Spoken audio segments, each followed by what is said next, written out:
Mount ಲೆವಟೋಬಿಯಲ್ಲಿ ಜ್ವಾಲಾಮುಖಿ ಸ್ಫೋಟ. ಇಂಡೋನೇಷಿಯಾಗೆ ಹೊರಟಿದ್ದ ದೆಹಲಿ ವಿಮಾನ ವಾಪಸ್.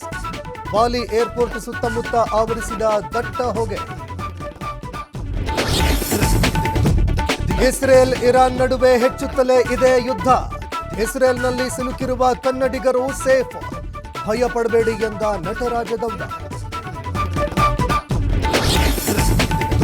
ಕೇರಳದ ಕೊಟ್ಟಿಯೂರ್ಗೆ ನಟ ದರ್ಶನ್ ಭೇಟಿ.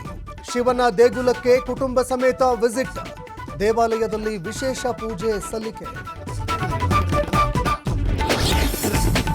ಸಿಎಂ ನಿವಾಸದ ಸಮೀಪ ಧರೆಗುರುಳಿದ ಮರ. 2 ವಾಹನಗಳು ಸಂಪೂರ್ಣ ಜಖಂ. ಪ್ರಯಾಣಿಕರು ಪಾರು, ಟ್ರಾಫಿಕ್ ಜಾಮ್. ಆಹಾರ ಅರಸಿ ಅಂಗಡಿಗೆ ನುಗ್ಗಿದ ಕಾಡಾನೆ. ಮೈಸೂರು ಕೇರಳ ಹೆದ್ದಾರಿಯ ದೇವರಪುರದಲ್ಲಿ ಓಡಾಟ. ಹಾಸನದ ಕಿರುಹುಣಸೆ ಗ್ರಾಮದಲ್ಲೂ ಹಾವಳಿ.